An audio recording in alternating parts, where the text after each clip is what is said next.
Okay, here's the next rundown of what happened at the Hague NATO summit today with Trump and the press corps. Roll the tape. Iran's nuclear facilities has set back Iran's ability to develop nuclear weapons for many years to come.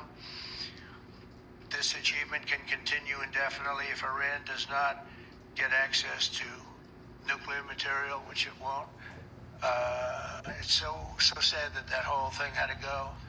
But I just want to thank our pilots. You know, they were maligned and treated very bad, demeaned by fake news CNN, which is back there, believe it or not, wasting time, wasting it. Nobody's watching. But the authoritarian regime guilt trip doesn't stop there. Reason with President Putin. Let him answer this. Hello, Mr. Secretary. Yeah. There's a reason the president calls out fake news for what it is. These pilots, these refuelers, these fighters, these air defenders, the skill and the courage it took to go into enemy territory flying 36 hours on behalf of the American people and the world to take out a nuclear program is beyond what anyone in this audience can fathom. And then I really thought we were going to have a cringe. He sounded gravelly, like he was going to start crying. Like, what the fuck? Dude, seriously. The idea that we cannot question intelligence because it's insulting the troops? Are you serious? Have you not... Oh, that's right. These guys never lie. Everything they say is the truth. I keep forgetting. Because, again, this is what authoritarian regimes do. If you question that sacred cow, oh, we're not patriotic anymore. But it gets better.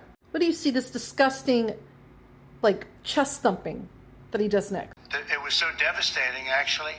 If you look at Hiroshima, if you look at Nagasaki, you know, that ended a war too. This ended a war in a different way, but it was so devastating. He almost sounds... it's disgusting. You know, I am thankful that we did not repeat the level of devastation that the United States inflicted upon Japan in Hiroshima and Nagasaki.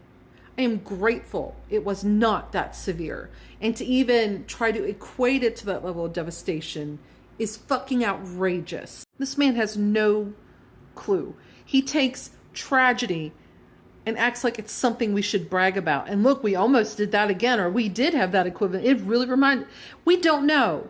Again, these things exploded underground. Here's this self-contradiction. We don't know because we haven't been underground yet and do not have the full reports yet to know how devastating it was. And I think that if we had detonated something on the scale of Hiroshima and Nagasaki, it wouldn't just be underground. And again, I am so grateful it wasn't on that scale because that would have been devastating to humanity over there. And now listen to these fun little gaffes. I have, as you know, Marco Rubio with me and Pete Hegseth, Secretary of State and Secretary of War. Should we say Secretary? You know, it used to be called Secretary of War. Maybe for a couple of weeks we'll call it that because we feel like warriors. It used to be called Secretary of War. In fact, if you look at the old building next to the White House, you can see where it used to be Secretary of War. Then we became politically correct, and they called it Secretary of Defense. I don't know, maybe we'll have to start thinking about changing it, but we feel that way. I just fucking can't with this guy. I just can't. Let's go back to war because we feel like war. If you're about peace and you don't want more wars, you don't have a Secretary of War. I'm just saying. And then there's this funny, well, I don't know if you want to call it funny, but he let it slip. And he'll probably do it. He's talking about doubling tariffs on Spain. That was low-key interesting and blowing up their economy. Yeah, President of Peace. Let's do some economic terrorism. Okay. That economy could be blown right out of the water with something bad happening. You know, Spain is the only country that... Are you from Spain? Yeah. Good, congratulations. You're the only country that is not paying. I don't know what the problem is. I think it's too bad. So we'll make it up. You know what we're going to do? We're negotiating with Spain on a trade deal. We're going to make them pay twice as much. And I'm actually serious about that. We're going to make... Like, wow. Yeah. The summit was a shit show. And it highlighted his heartlessness, his apathetic nature, his misunderstanding, his purposely misquoting the press. Like he had one point quoted an Iranian official in a Dubai magazine article saying that yes, you know, their nuclear facilities were heavily damaged. But he left out the rest of the statement where the person said, but we had a couple days to move important infrastructure out. So when he says that he believes that all of that uranium is buried underneath granite, steel, and concrete, we have no reason to believe him on that.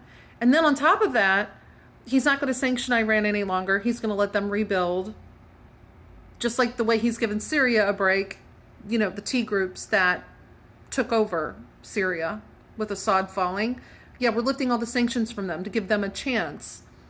Even though some of these T group members were actively trying to unalive our soldiers as little as 7-8 years ago. Like the way he let the Taliban take over Afghanistan in that deal he made before the withdrawal. That also saw 5,000 Taliban fighters who unalived our soldiers be set free and then help sack Afghanistan as we were trying to leave. This man does nothing but do shitty deals with people that love to hurt our soldiers. And then he has the nerve to purport that we don't have faith in our soldiers who carried out this mission. When the fact is we're questioning him, the president, not the soldiers themselves. 2026 cannot get here fast enough.